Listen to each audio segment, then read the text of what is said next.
Tahu sedikit-sedikit orang yang berdomisili di barat tentu lebih dulu bisa meru'yat hilal dibanding orang yang ada di wilayah timur. Perbedaan 1 jam itu kalau dibulatkan itu sama dengan setengah derajat. Sehingga kalau perbedaan Saudi dengan Indonesia itu 4 jam, berarti perbedaannya 2 derajat. Artinya apa? Tanggal 29 Dzulqa'dah untuk menentukan besok itu 1 Dzulhijjah atau belum, meru'yat hilal. Misalnya di Indonesia di Saudi ketinggiannya 2 derajat. Misalnya, insya Allah penduduk Saudi sudah bisa meru'yat hilal.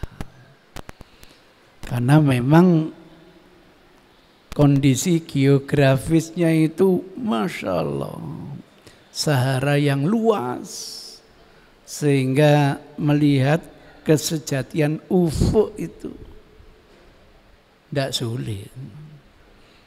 Maka kalau hilal untup-untup saja kelihatan. Apalagi cuacanya, udaranya kering. Sunnatullah melihat cahaya di udara kering itu lebih biar dibanding udara lembab. Testimoninya begini, 2 bolam sama-sama 60 watt. Yang satu ditaruh di atas air, yang kedua ditaruh di kedalaman air, dikenop sama-sama. Dep. Mana yang biar dulu, yang di atas atau yang di bawah? Yang di atas. Nah, yang di air itu ada proses biarnya pun tidak seperti biar yang ada di atas air. Itu kendalanya. Nah, ketika di Saudi 2 derajat kemungkinan bisa meru'yat, berarti besok tanggal 1 Dzulhijjah. Di hari yang sama penduduk Indonesia meru'yat hilal masih 0 derajat. Belum di atas ufuk. Maka meru'yat dengan cara natural, dengan keilmuan, tetap dianggap belum wujudul hilal. Konsekuensinya Dzulqa'dahnya disempurnakan 30 hari. Tanggal 1-nya lusa. Itu ceritanya. Jadi jangan dibayangkan beda hanya 4 jam. Bukan begitu. Biar paham. Sehingga terkait dengan puasa Arafah itu hari atau tanggal. Kalau hari ya semua sama. Hari ini di Indonesia hari apa? Hari Senin. Di Saudi Senin. Kira-kira di Inggris Senin. Australia Senin. Sama. Itu ceritanya. Jadi kalau nanti komitmennya itu puasa Arafah hari, saat hari Ahad besok ya, hari Sabtu, jamaah wukuf di Arafah, Mestinya umat sedunia harus apa? Puasa. Itu kalau puasa Arafah itu hari. Makosidnya menghormati teman-teman yang sedang apa? Puasa. Wukuf di Arafah. Ini yang kemarin kita analisa. Jangankan orang yang di timur kita aja yang di Indonesia ketika hari Sabtu jam 2 mereka wukuf, mulai wukuf, di Indonesia sudah jam 6, berarti sudah maghrib. Mana mungkin kita puasa saat teman sedang apa? Wukuf. Itu kita yang di Indonesia. Apalagi yang di Suriname. Di sana siang, di sana malam. Itu konsekuensinya. Maka saya akal mencari sejarahnya. Sejarahnya apa? Sebelum kita haji wada bersama Rasul, kita belum pernah mengenal Arafah gitu loh. Tapi kita sudah terbiasa puasa tanggal 9. Karena nanti tanggal 10-nya kita bersama Rasul menikmati hari raya Idul Adha. Jadi sebelum kita haji sama Rasul, haji wada, kita sudah berhari raya Idul Adha. 1 hari sebelumnya kita berpuasa, tapi namanya bukan puasa Arafah. Kenapa? Karena wukufnya umat terdahulu mulai dari zaman Nabi Ibrahim sampai zaman Nabi Isa alaihissalam, wukufnya bukan di Arafah tetapi di Masy'aril Haram. Sehingga kita belum pernah mengenal puasa apa? Arafah. Tapi kita sudah biasa 1 hari sebelum Idul Adha, yakni tanggal 9 itu kita sudah puasa. Itu ceritanya. Maka ketika kita haji wada bersama Rasul, penduduk Mekah itu berbondong-bondong memeluk ajaran Islam. Dikenal dengan Fathu Makkah, penaklukan kota Makkah tanpa ada perang. Itu ceritanya, diabadikan di dalam Al-Quran. Idza jaa nasrullahi wal fath fara'aitan nasa yadkhuluna fi dinillahi afwaja. Hadisnya menjelaskan, alhamdulillah saya akhirnya dapat buku yang luar biasa karya guru saya sendiri, Syekh A'dami. Masya Allah, detail hadisnya sirah itu. Datang di Mekah, Rasul itu bersama para sahabat dari Madinah, 80.000 sahabat. Zaman segitu dibawa pimpinan langsung oleh Rasulullah.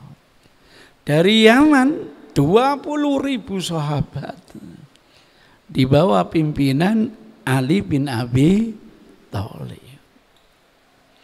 Lah penduduk Mekah diperkirakan 100.000 pada waktu itu. Sehingga yang ikut haji wada itu diprediksi sebanyak 200.000 sahabat.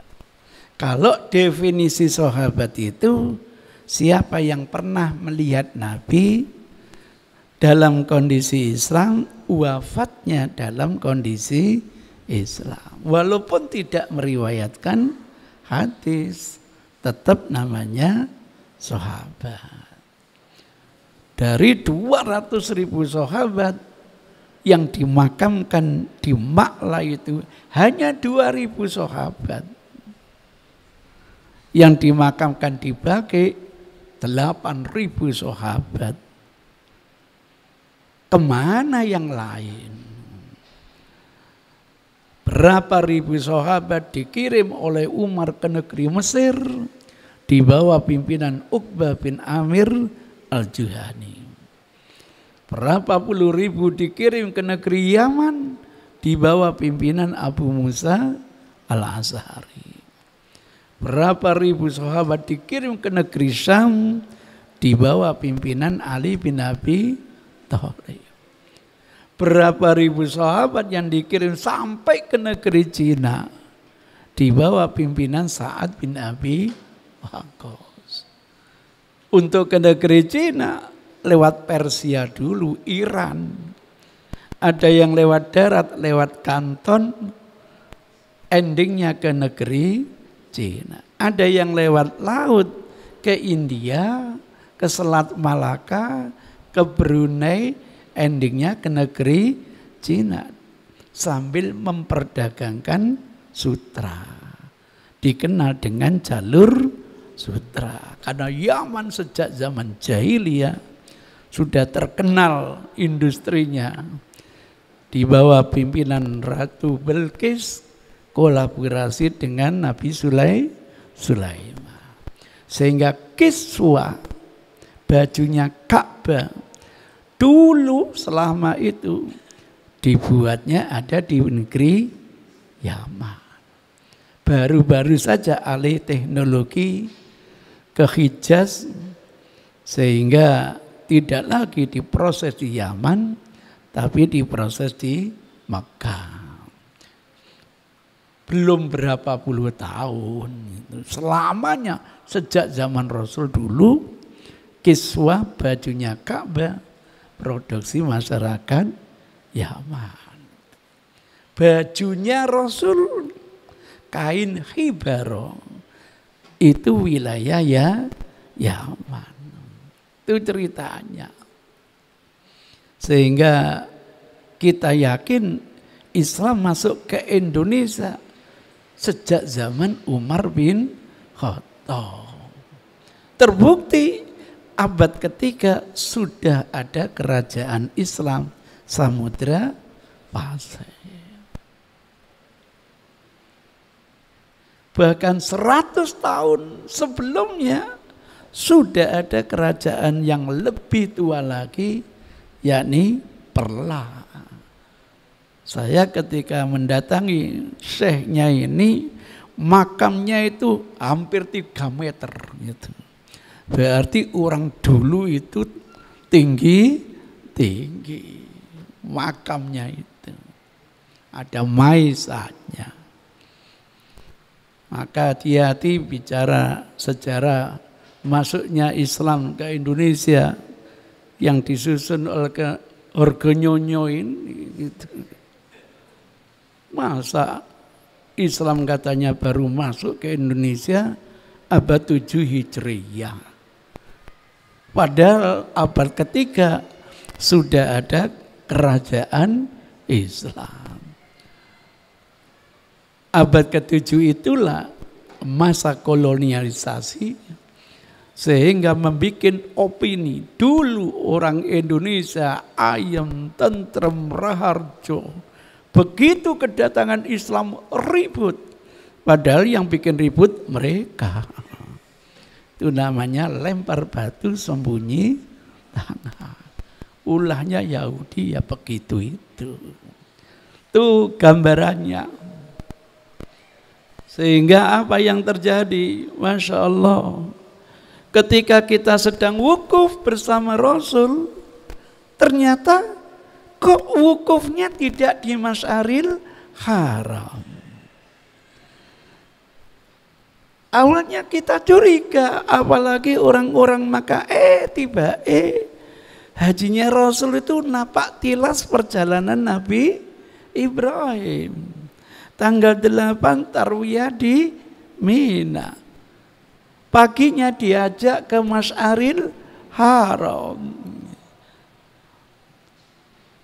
Lain lagi dengan komentarnya Yahudi. Syariatnya Nabi Muhammad itu jiplak. syariat Rasul sebelum. Kalau sing enak komentarnya, heran saya. Itu karena kebenciannya gitu. Enggak, syariat para nabi itu sama, Islam. Kehadiran Rasulullah melengkapi syariat terdahulu. Kalau masih eksis, ya dijustifikasi. Puasa Daud, zaman Nabi Daud dijustifikasi. Puasa Asyura syariat kepada Nabi Musa dijustifikasi oleh Rasul. Tapi ketika nikah sesama saudara didelit oleh Rasul. Diganti nikah itu mbok yo yang lebih jauh gitu. Jok mumet aja Bani Hasyim aja. Mbok ya Bani Hasyim kawin dengan Bani Manaf. Nanti kawin dengan Bani Qusay, sehingga yang kawin bukan anaknya, keluarganya ikut kawin. Maka Islam menjadi luar biasa. Di Jawa Barat satu kampung ini kawin dengan ini muter kayak gitu. Itu ceritanya. Masya Allah. Jadi bukan jiplak, menyempurnakan. Nah, menyempurnakan itu kalau yang lama masih bisa dijalani, dijustifikasi oleh Rasul. Kalau yang lama itu sudah dianggap tidak relevan, dihapus oleh Rasulullah. Kalau yang lama belum ada, ditambah oleh Rasulullah. Itu namanya penyempurnaan. Di tangan Rasulullah sempurnalah syariat Islam. Nah, terkejut kita, kok tidak berhenti di Masyaril Haram ya? Lanjut terus ke Arafah. Ini penyempurnaan dari Rasulullah, dulu di Masyaril Haram, sekarang di Arafah. Maka ketika di Arafah, kali itu teman-teman ini bertanya-tanya, biasanya tanggal 9 ini kan kita puasa. Sebelum haji kan kita biasa puasa. Saya lihat Rasul itu, katanya sebagian kayaknya berpuasa. Tapi sebagian ngomong, ngelihat cerahnya kayaknya enggak. Inilah susahnya memahami hadis fi'li. Kita yakin sahabat itu kredibel, iya. Amanat, iya. Tapi merespon itu bisa terjadi reduksi. Itu gak gampang memahami yang namanya hadis fi'li. Karena itu respon sahabat terhadap unggah-ungguh Rasulullah Sallallahu Alaihi Wasallam. Akhirnya Maimunah bilang kepada Ummu Fadl, ayo kita testimoni, tolong buatkan susu, hidangkan kepada Rasul. Kira-kira Rasul minum apa tidak? Dibuatkan susu. Mana susunya? Tidak ada. Kemudian dihidangkan. Ternyata diminum oleh Rasul. Kesimpulannya, Rasul puasa apa tidak? Enggak kesimpulannya. Setelah testimoni baru tahu. Gitu aja kita punya unek-unek. Bagi Rasul yang sudah jaminan surga, hari mulia kayak gini ndak perlu puasa, ndak apa-apa. Tapi bagi saya yang belum jaminan surga, hari yang mulia, yang dibanggakan oleh Allah kepada para malaikatnya. Lihat para hambaku yang sedang wukuf ini.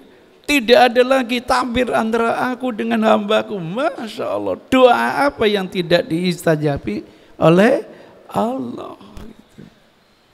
Eman kalau tidak ditandai dengan puasa. Unek-unek kita ini jangan dikira tidak diketahui oleh Rasul. Itu yang menjadi asbabul wurud. Tidak boleh yang sedang wukuf untuk apa? Berpuasa. Nah Rasulullah, Rasul melarang. Tapi teman-teman yang sedang tidak wukuf dianjurkan puasa.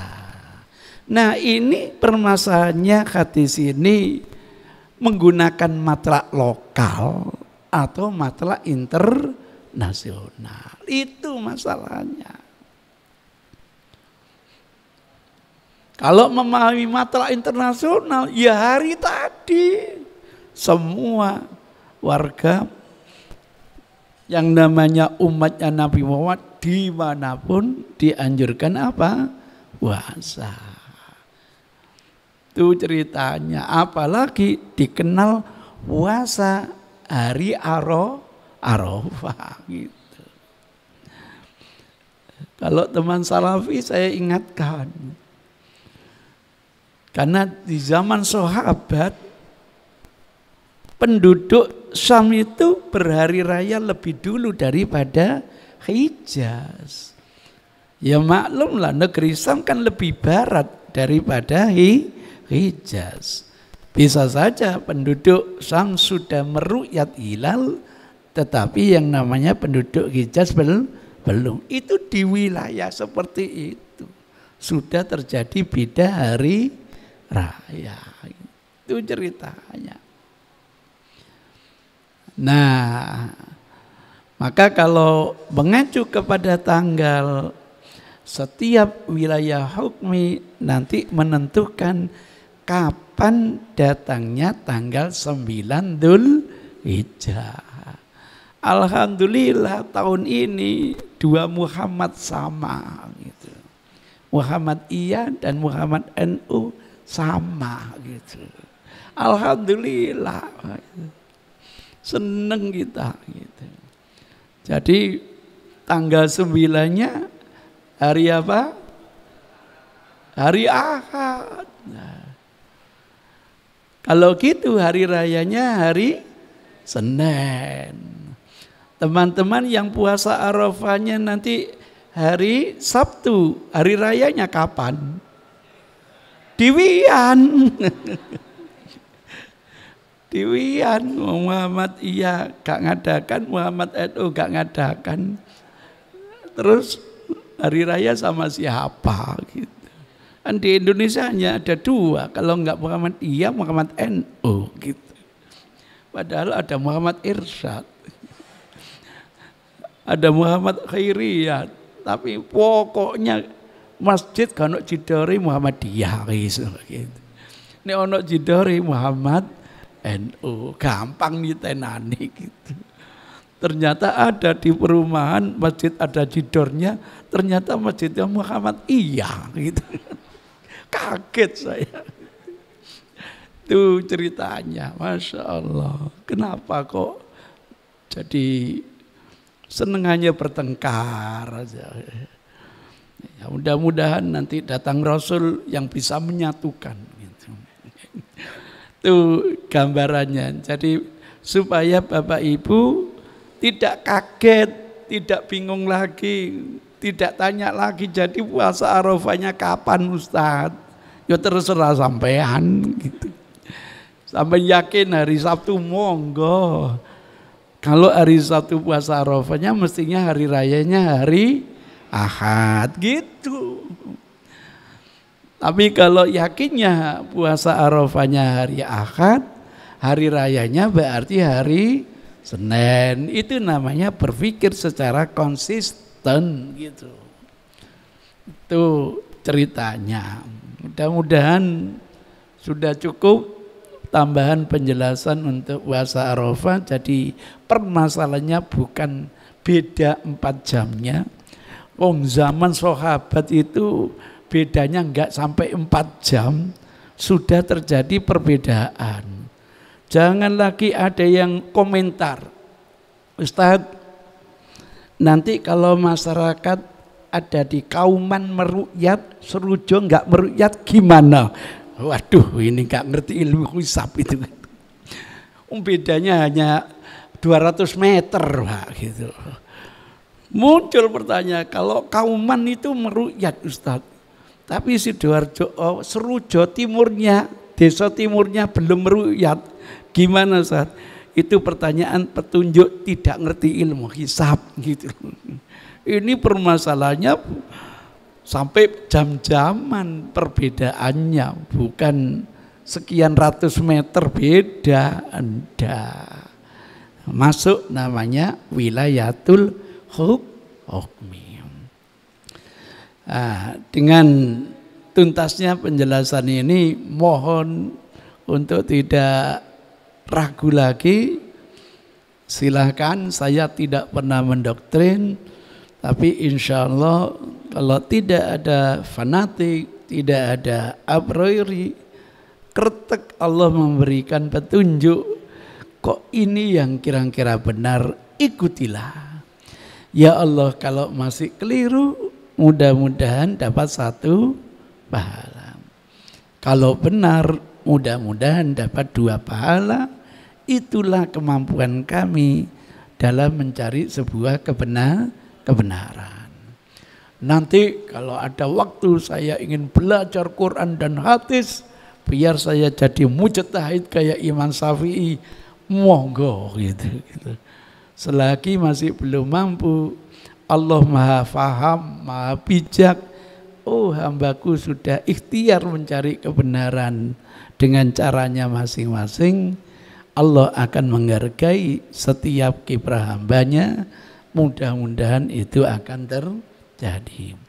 Baik, sekarang masuk bab baru, menjual kulit kurban. Kami sebagai panitia, Ustadz, boleh ndak menjual kulit kurban itu? Saya ingatkan hadis yang diriwayatkan oleh Ali bin Abi Thalib.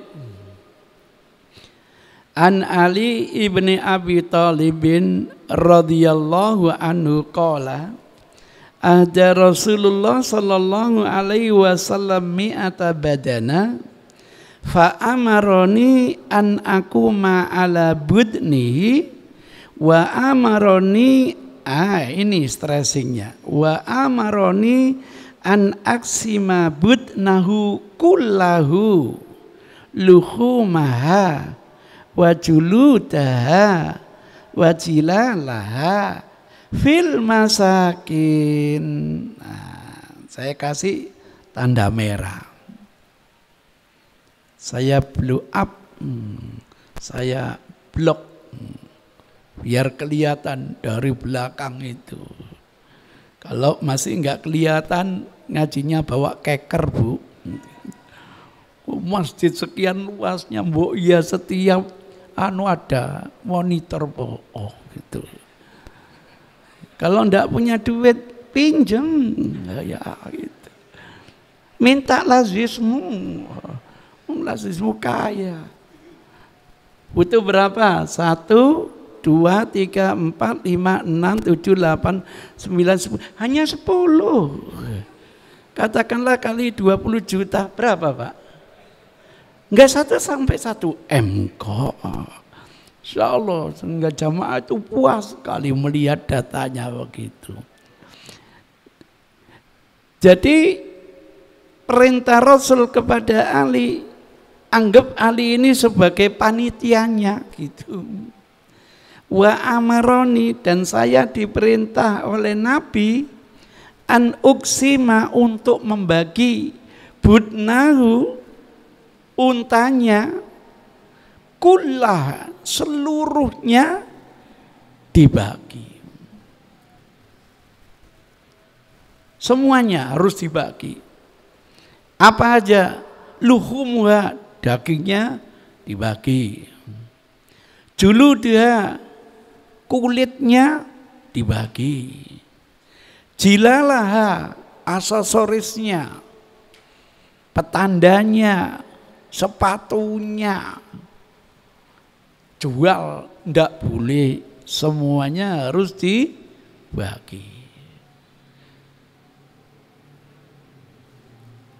Bahkan wa amaroni, dan memerintah saya an la u'tiyal jazzar. Enggak boleh saya memberi upah kepada jagalnya atau memberi daging minha dari budenu itu, dari unta itu, enggak boleh. Syai'an, sedikit pun.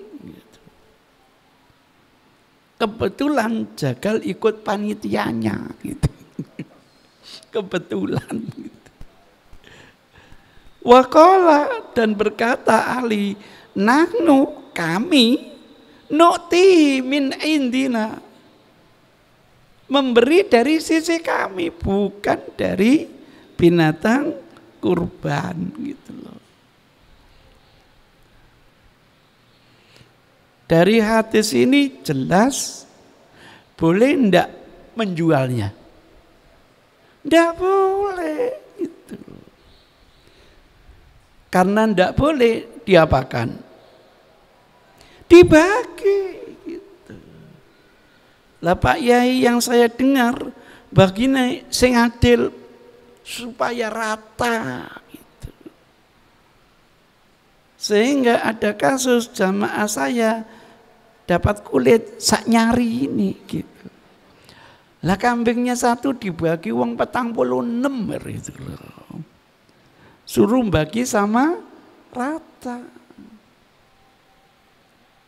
Begitu yang adil gitu.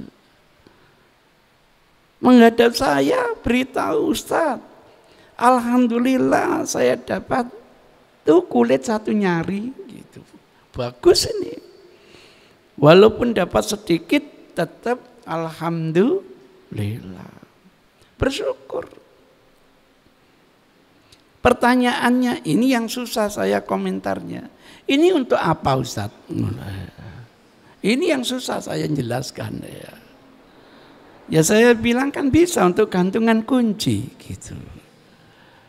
Jawabannya apa? Sebelum dijadikan gantungan kunci harus disamak dulu Ustaz. Biaya nyamaknya tidak sumbut gitu. Andaikan dimasak, biaya masaknya tidak sumbut gitu. Bener juga ya gitu. Nah, terus sampai apakan? Tak buang Ustaz gitu. Lah kan nggak bisa dimanfaatkan. Nah, kalau gitu salam saya kepada Pak Yai.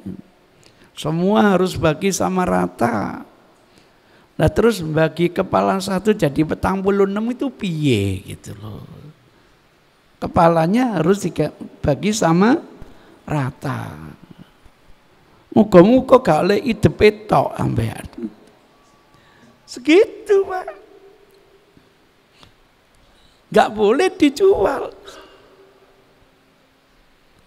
Karena gak boleh dijual, harus dibagi sama rata. Sing suka sop buntut, buntutnya dibagi 46, mbuh oleh opo sampean gitu. Itu ceritanya. Hadisnya Masya Allah dikeluarkan Bukhari itu sampai 3 tempat. 1629, 1630, 1631, Muslim 1317, muttafaqun alaihi. Supaya difahami, Bukhari mengulangi 3 ini bukan sia-sia. Selalu menggunakan sanad sendiri. Dan dengan redaksi yang ada mirip-miripnya. Dari 1 jalur raja sahih, ditambah 2 jalur lagi, mestinya bukan sahih lagi. Meningkat sahih banget gitu. Saya ndak ono istilah sahih banget gitu. Bukhari, Muslim lagi, Abu Dawud, kemudian Ibnu Majah. Sehingga hadisnya betul-betul apa? Sahih. Kalau sudah sahih, tinggal sami'na wa ata'na. Kalau di sini dagingnya diapakan? Dibagi kulitnya. dibuang. Jeroannya, loh, tidak ada yang jadi panitia. Sahnya gitu. Ini yang sejak awal saya ingatkan, memahami hadis seharusnya secara proporsional. Pertanyaan saya, kurban yang diceritakan dalam hadis ini kurban hadyu atau kurban udhiyah? Hadyu.